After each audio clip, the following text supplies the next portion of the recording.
Vamos avançar aqui no nosso curso de fluxograma e nessa aula nós vamos começar a estudar a respeito de como analisar o fluxograma. Recapitulando o que nós vimos até a aula passada, nós estamos vendo aqui o que eu tenho chamado de o método OPA de fluxograma. Como é que você faz um fluxograma? Você faz um fluxograma seguindo 3 passos. O primeiro passo é o passo de observar o texto. Você vai identificar quais são as orações e sentenças naquele texto e separá-las em linhas específicas e também, por que não, organizá-las, assim como eu tenho ensinado a vocês, certo? Quando eu me refiro aqui a orações ou sentenças, o nosso foco é em orações. Nós estamos aqui vendo o fluxograma de orações, mas em alguns momentos pode ser que uma sentença que tenha um verbo oculto, um verbo que está implícito, ou então uma sentença específica, pode ser que você queira colocar em uma linha só por causa da sua importância, certo? Mas o primeiro passo é você, então, identificar as orações. Você observa o texto, identifica as orações, separa as orações e organiza as orações colocando uma oração em cada linha específica. O segundo passo é produzir o fluxograma. O que é produzir o fluxograma? É agora você fazer os devidos espaçamentos, a organização devida, para que fique visualmente claro o fluxo do raciocínio do autor. Como é que você faz isso? Lembrando aqui, você coloca as orações coordenadas em uma mesma linha. Orações coordenadas, elas são marcadas por não ter espaçamento, e as orações subordinadas, elas recebem um espaçamento. Então, se uma oração é coordenada a outra oração, elas ficam no mesmo nível. Se uma oração ela é subordinada à outra, ela ganha um espaçamento em relação a essa outra oração. Se essa oração subordinada ela tem uma outra oração que é subordinada a ela, essa outra oração ela ganha mais um espaçamento. Então, como é que você marca que uma oração ela é subordinada a outra oração? É dando um espaçamento entre elas. E eu também dei algumas dicas aqui de como é que você pode tornar ainda mais visual e mais claro esse tipo de espaçamento. Você pode, por exemplo, colocar setas, marcando que determinada oração ela está indicando, apontando ou fazendo algo com outra oração. Você também pode colocar barras. Eu sempre gosto de colocar barras que marcam quais são as orações que são coordenadas umas com as outras. Então, você produz o seu fluxograma. Você deixa o que deve ficar no mesmo nível. Você faz, então, os espaçamentos, levando em conta tudo aquilo que eu mostrei a vocês, como, por exemplo, aquilo que vem depois de 2 pontos sempre é subordinado, como lidar com orações em que o sujeito e o predicado estão separados por outra oração entre vírgulas. Então, observe tudo aquilo que eu mencionei a vocês e produza o seu fluxograma. Agora, então, nós vamos para o terceiro passo, que é o passo da análise do fluxograma. Você já tem o seu fluxograma pronto. Agora, a pergunta é, o que você vai fazer com esse fluxograma? Como agora você vai analisar esse fluxograma para retirar as informações que você precisa para a sua pregação? Então, nesse passo, você vai procurar entender como as orações ou as sentenças estão relacionadas entre si e quais são as implicações destas relações para a sua compreensão do texto. Então, veja que esse terceiro passo, o passo da análise do fluxograma, ele é um passo que, na verdade, tem dois passos dentro dele. Primeiro, você vai analisar a relação entre as orações. Primeiro, você vai ver como as orações estão se relacionando, o que cada oração está fazendo com outra oração. Por exemplo, essa oração, ela está explicando, ela está afirmando, ela está negando, ela está indicando uma maneira, ela está indicando um desejo, ela está indicando uma progressão. Então, você precisa entender o que cada oração está fazendo com outra oração. E então, com base nesse entendimento, você agora vai ver quais as implicações disso para a sua pregação. Então, por exemplo, se você nota que em um determinado texto existe uma declaração e então o autor indica ali 3 orações subordinadas e essas 3 orações subordinadas são coordenadas entre si e cada uma delas indica uma maneira em relação à oração principal.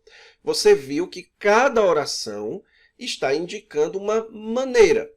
Por exemplo, lá em Efésios capítulo 2, o texto começa dizendo: estávamos mortos em nossos delitos e pecados, nos quais andávamos outrora. Então, existe uma declaração, nós andamos outrora. E então, existem outras 3 declarações que diz, segundo o curso deste mundo, segundo o príncipe da potestade do ar, segundo o espírito que agora atua no filho da desobediência. Você vai fazer o fluxograma e então você vai notar essas 3 orações, segundo o príncipe, segundo o curso deste mundo e segundo a vontade da carne, e você vai então ver o que essas 3 orações estão me dizendo a respeito da oração principal. E com base nisso que você percebeu, da relação dessas orações com a oração principal, você agora vai montar o seu esboço e a sua ideia central. Então, a partir da análise do fluxograma, você desenvolverá, então, a ideia central do texto e você também vai procurar desenvolver o esboço do texto, que depois pode se tornar o esboço do seu sermão, ok? Então, nós precisamos ir aqui com muito cuidado, nós vamos aqui relativamente devagar, porque eu gosto de dizer que a análise do fluxograma é o que vai se tornar o corpo e o coração da sua pregação, ok?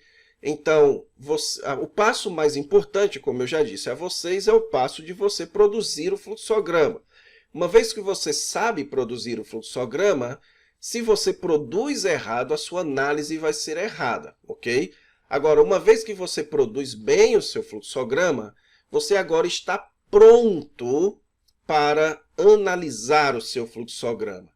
E a análise do fluxograma requer mais uma série de estudos, mais uma série de aprendizado que nós vamos trilhar a partir de agora, ok? Por isso é que o passo 1 e o passo 2 do método OPA eu coloquei juntos numa mesma série de slides e o passo 3 eu estou colocando separado porque ele já envolve uma outra quantidade de conteúdo. Nós vamos agora nos aprofundar no estudo da relação entre as orações.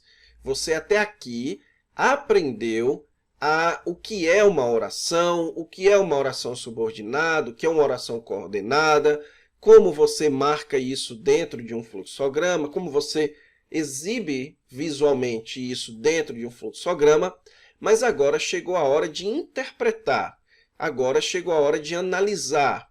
E para que você analise a relação entre as orações, nós precisamos, mais uma vez, voltar e fazer um estudo bem cuidadoso sobre como interpretar, como analisar a relação entre as orações. Então, como é que você vai fazer para analisar o fluxograma? Em primeiríssimo lugar, para cada sentença do texto, e quando eu falo sentença, eu incluo as orações, ok?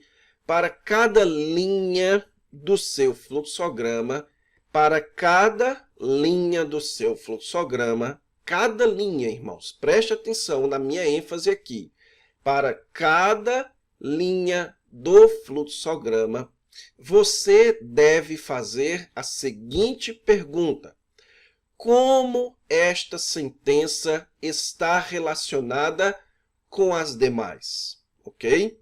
Eu sei que você já deve ter feito essa pergunta para fazer o seu fluxograma, porque para produzir o fluxograma, lembre-se que eu ensinei a você que você deve se perguntar o seguinte: essa oração, ela está acrescentando uma outra informação ou ela está explicando uma informação? Se ela está acrescentando, ela é coordenada e deve ficar no mesmo nível. Se ela está explicando, ela é subordinada e deve ficar um nível adiante. Só que agora essa pergunta vai ser levada a um passo um pouco mais profundo, além de adicionar ou explicar informação, ok?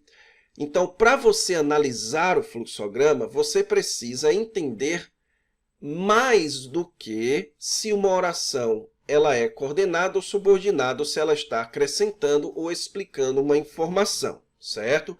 Então, a pergunta central agora na análise do fluxograma é: esta oração, essa sentença, como ela está se relacionando com outra sentença? Qual a relação dela com as demais sentenças, ok? E como eu já expliquei a vocês, há basicamente dois tipos de relação entre as orações, entre sentenças, entre orações, ok? O primeiro tipo é a relação de coordenação, que é quando duas ou mais sentenças acrescentam informação uma às outras. No fluxograma, essa relação é expressa com as sentenças em paralelo, ok? Então, eu sei que você já deve estar careca de saber isso daqui, que você já deve ter ouvido isso daqui centenas de vezes só nessas nossas aulas que nós já tivemos até aqui, mas é muito importante que você domine este conceito. As orações, em primeiro lugar, elas podem se relacionar por coordenação, que é quando uma oração ela está adicionando informação a uma outra oração. É como se eu dissesse: eu comi arroz e comi carne. Eu estou acrescentando uma informação. Se eu disser: eu comi arroz, mas não gostei, eu também estou acrescentando uma informação, ok? Eu estou acrescentando uma informação contrária à primeira oração. Se eu disser o seguinte: eu comi arroz e não comi carne, eu estou acrescentando uma informação. Elas são informações paralelas. A segunda oração, ela não está explicando algo da primeira oração. Ela não está me falando sobre alguma coisa da primeira oração. Eu estou aqui aumentando informação. Agora, se eu disser: eu comi o arroz que a minha mãe fez, agora sim eu estou em uma relação de subordinação. Porque a oração que a minha mãe fez, ela está me explicando algo sobre a primeira oração. Eu comi o arroz. Que arroz? Me explique algo sobre esse arroz. o arroz que a minha mãe fez. Então, a subordinação no fluxograma é expressa com espaçamento. Se uma oração é subordinada à outra, ela ganha um espaçamento em relação a essa oração a quem ela é subordinada, ok? Então, lembre-se disso e eu tenho certeza que se você chegou até aqui, você lembra disso. As orações, elas se relacionam de duas formas. Ou elas se relacionam por coordenação, ou elas se relacionam por subordinação. Ok, você já sabe disso, você já está careca de saber disso. Agora, nós vamos, então, nos aprofundar nestas relações. Nós vamos ver que, quando as orações elas são coordenadas, elas querem transmitir alguma coisa. Quando um escritor coloca orações coordenadamente, ele está querendo transmitir alguma ideia.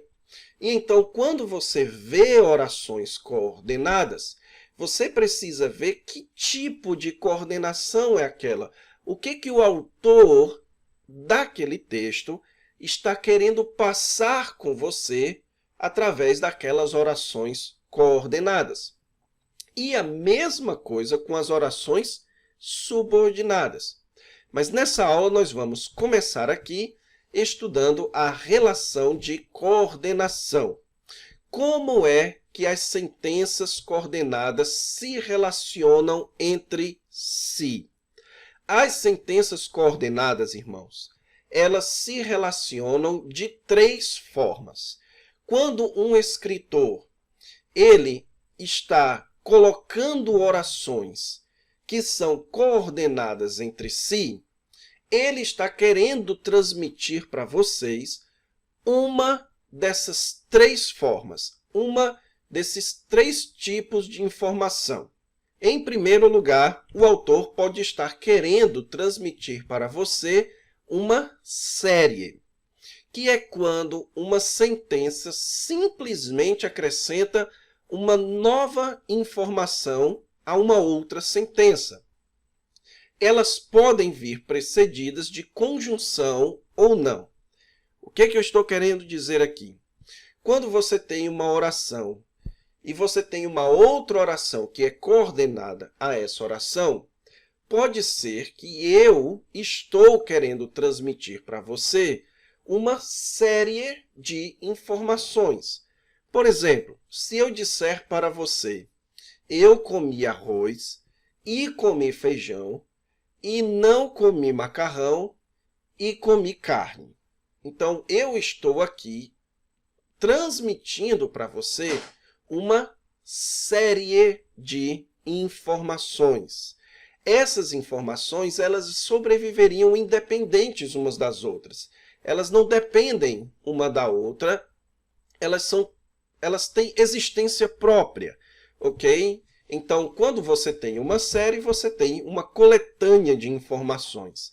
É o caso, por exemplo, em 1 Coríntios, capítulo 13, quando o apóstolo Paulo diz: o amor é paciente, é benigno, não se ressente do mal, não se ufana, não se ensoberbece. Você tem aí uma série. Geralmente, em narrativas, você tem muitas séries, ok? Fulano de tal fez isso e depois ele fez isso e fez aquilo e fez assim. Então, você tem aí uma série, ok? Nós temos o caso, por exemplo, lá em Efésios capítulo 2, também é um outro exemplo de série, nos quais andávamos outrora, segundo o curso deste mundo, segundo o príncipe da potestade do ar, segundo o espírito que agora atua, ou segundo o príncipe da potestade do ar, segundo as inclinações da nossa carne. Então, existe uma série de informações. Você tem a primeira informação, depois a segunda informação, depois a terceira informação. Essa série não necessariamente está sendo indicada por uma conjunção, mas geralmente as séries ou as orações coordenadas podem vir antecipadas de conjunção. Eu fiz isso e fiz aquilo mais, além disso fiz isso, além do mais fiz aquilo. Então, são exemplos de conjunções que são utilizadas para exprimir séries, ok? E eu trouxe aqui um exemplo para vocês em 1 Coríntios capítulo 13, versículos de 1 a 3. E eu espero que você note aqui, certo? A série que eu coloco aqui para vocês perceberem. Então, só uma pequena observação.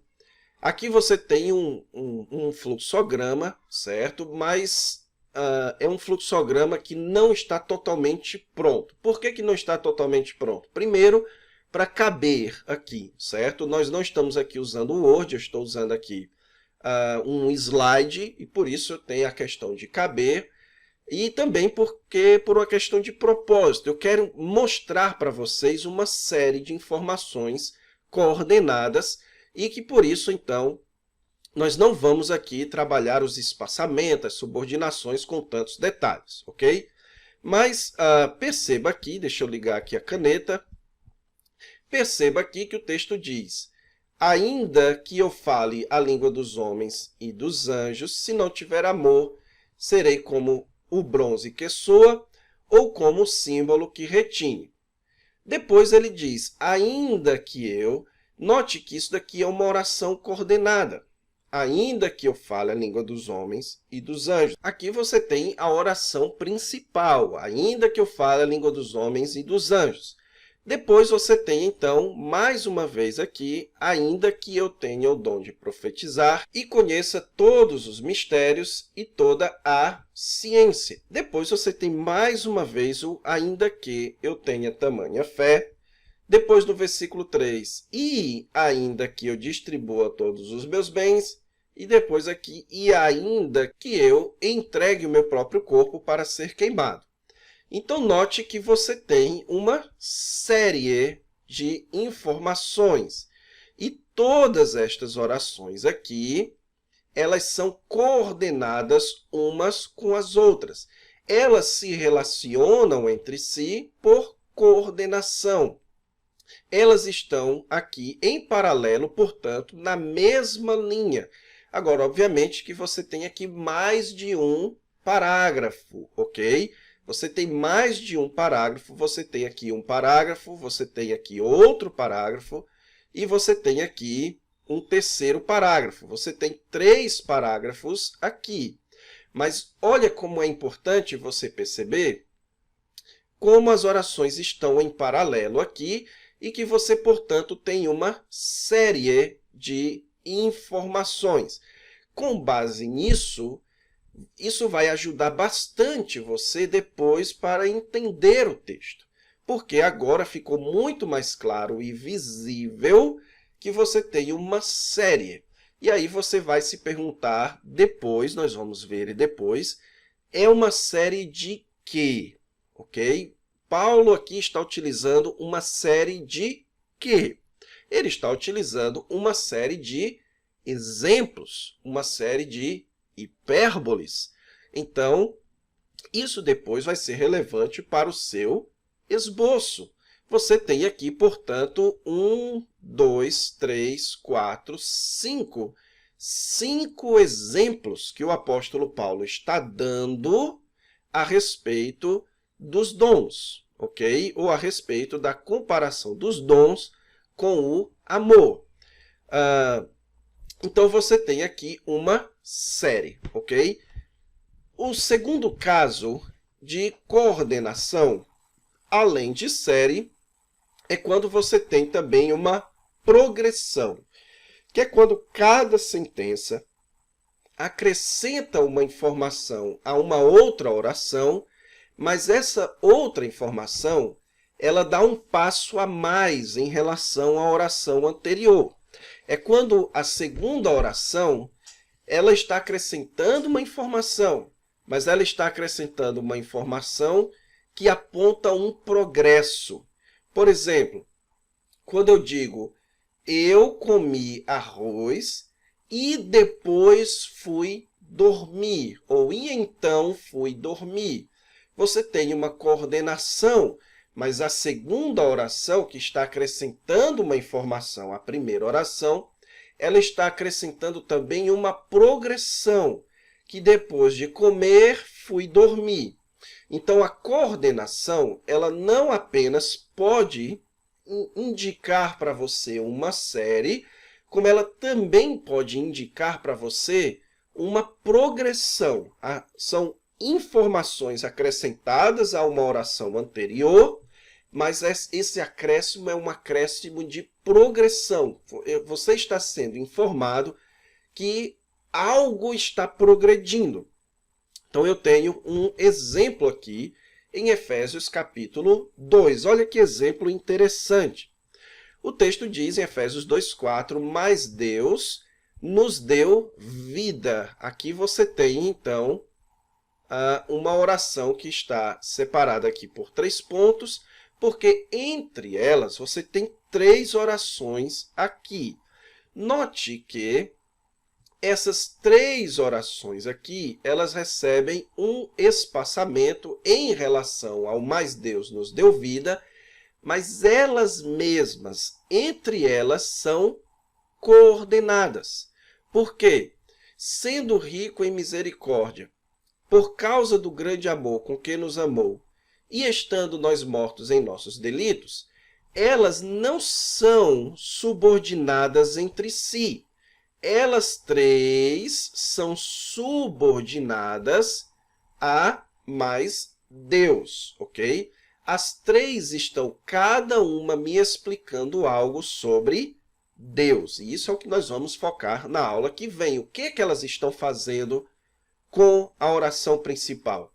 Por ora, note que, então, aqui você tem uma lista. Se você tem uma coordenação, ou você tem uma série, ou você tem uma progressão, ou você tem o que eu vou explicar daqui a pouco, ok?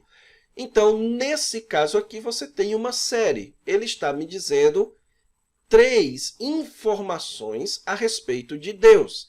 Deus, rico em misericórdia, o amor com que nos amou e estando nós mortos em nossos delitos e pecados. Então, essas 3 informações estão coordenadas e, portanto, são uma série.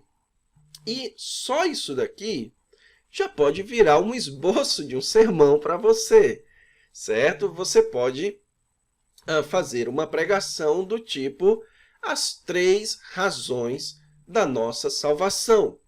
Nós somos salvos porque Deus é rico em misericórdia, nós somos salvos porque Deus nos amou, e nós somos salvos porque nós estávamos mortos em nossos pecados. Ou Deus nos deu vida, porque precisávamos de vida, ou porque recebemos vida. Enfim, isso nós vamos estudar posteriormente. Como, então, você tirar as implicações? Aqui, por hora, eu quero que você preste atenção apenas ao fato de que você tem aqui uma série, ok? Se tem uma coordenação, você pensa, tem uma série, ou tem uma progressão, ou tem o que nós vamos ver daqui a pouco. Nesse caso, tem uma série, ok? Então, você tem a oração principal, mas Deus nos deu vida. Aqui, então, é a oração principal. Depois, você tem, juntamente com Cristo, que está explicando algo sobre o deu vida, então é subordinado e recebe um espaçamento, e o pela graça sois salvos, que é uma espécie de parênteses, ok? Que está me explicando algo sobre esse nos deu vida. Essa graça é a graça de dar vida. Então, está explicando algo, nos dá vida juntamente com Cristo, é pela graça sois salvos. Por isso que ela é colocada aqui. Agora, você tem uma outra informação, e nos ressuscitou. Então, note, Deus nos deu vida e nos ressuscitou. Você tem um acréscimo de informação à oração anterior. Deus nos deu vida e nos ressuscitou. Depois você tem um novo acréscimo de informação e nos fez assentar nos lugares celestiais. Então, mas Deus nos deu vida e nos ressuscitou e nos fez assentar nos lugares celestiais. Então, você tem aqui uma relação de coordenação.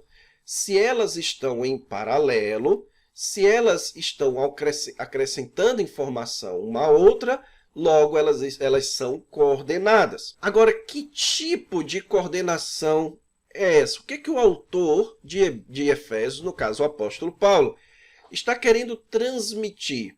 Ele está querendo nos transmitir uma progressão. Ele nos deu vida e nos ressuscitou e nos fez assentar nos lugares celestiais. Então, você ganha vida com Jesus, você é ressuscitado com Jesus e você é assentado nos lugares celestiais com Jesus. Então, você tem aqui um progresso de informações. Assim como a obra do Senhor Jesus Cristo foi morte, ressurreição e ascensão, assim também ocorre a nossa salvação. Nós recebemos vida na morte de Jesus, nós ressuscitamos com Jesus e nós nos assentamos nos lugares celestiais com Jesus, ok? As implicações teológicas disso são incríveis. Aqui o apóstolo Paulo, então, está ensinando a doutrina da união com Cristo, certo? Nós já recebemos todo o resultado da obra de Cristo, mas apenas quando Jesus voltar é que nós veremos como realmente somos, como Paulo vai explicar lá em Colossenses.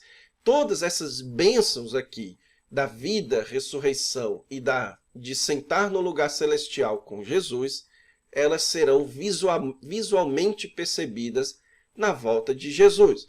Mas existe aqui um senso de progressão. Assim como houve em Jesus, houve também conosco, ok? Então, quando tiver orações coordenadas, você deve se perguntar: existe uma série de informações ou existe uma progressão de informações? Qual a relevância disso? Já antecipando um pouco aqui para você se animar. É que se você tem uma progressão, talvez a sua pregação vai ser sobre 3 passos, 3 estágios. Por exemplo, aqui,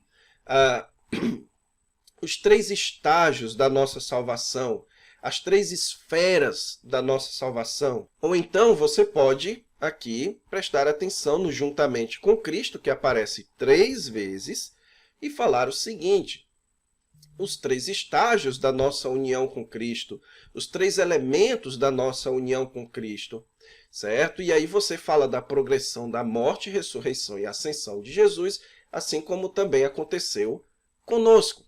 Então, note como perceber a relação entre as orações é o que vai levar você a entender a ideia central do texto e também o seu esboço, ok?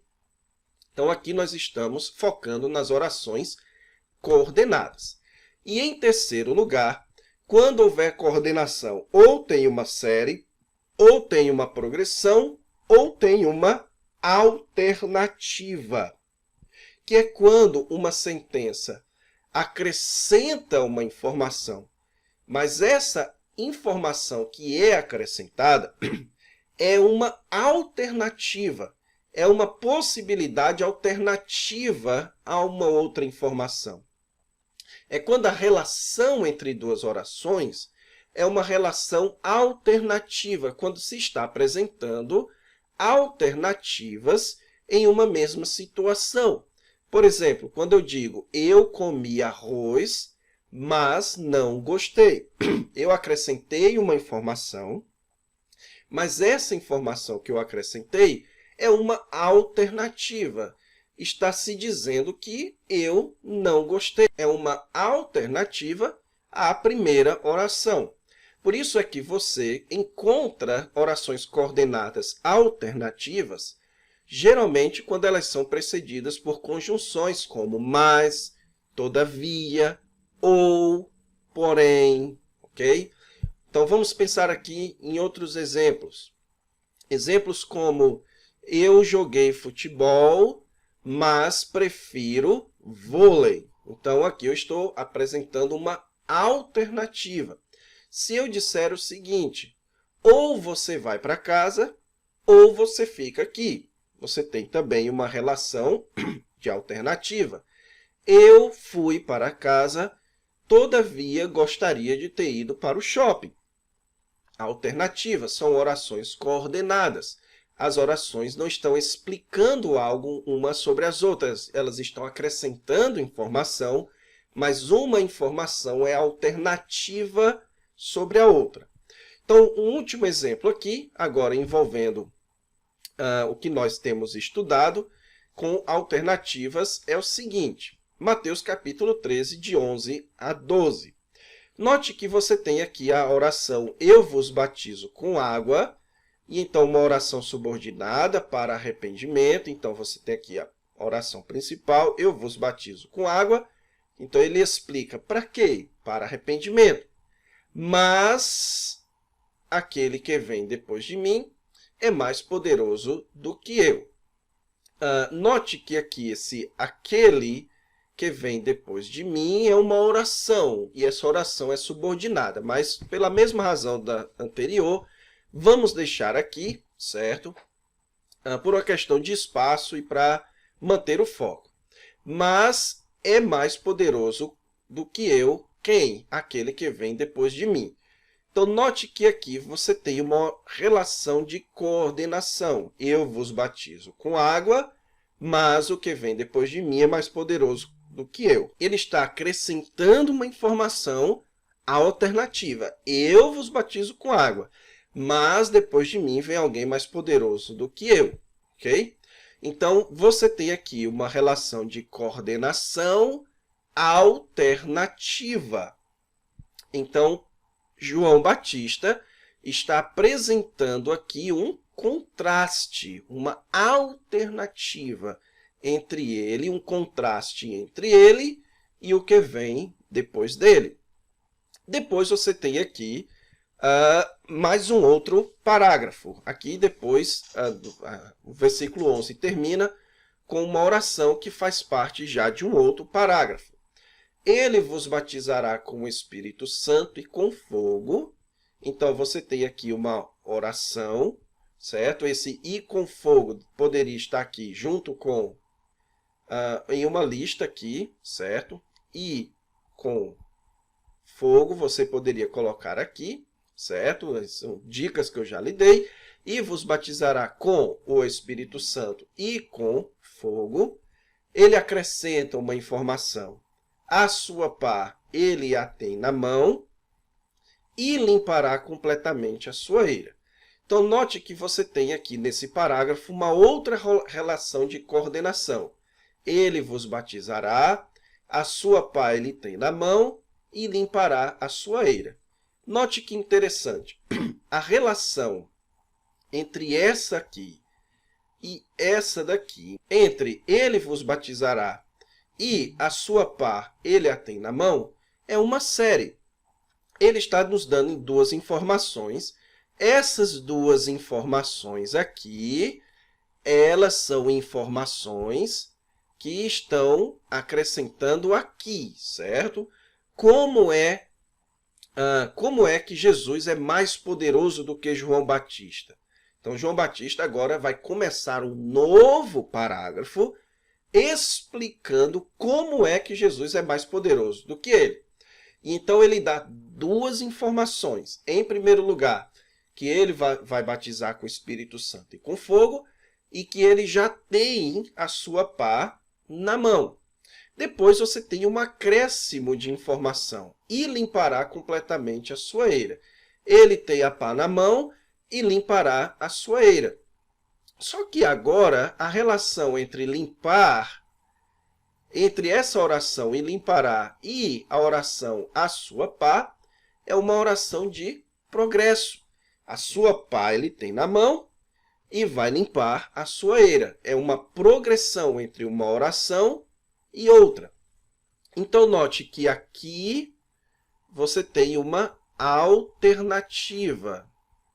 Aqui, certo? Entre ele vos batizará e a sua pá na mão, você tem uma série. E aqui, entre a sua pá e limpará, você tem uma progressão. Ok? Aí você tem aqui outras orações coordenadas, ó. Limpará completamente a sua eira. Como? Como é que ele vai fazer isso? Então, você tem uma subordinação.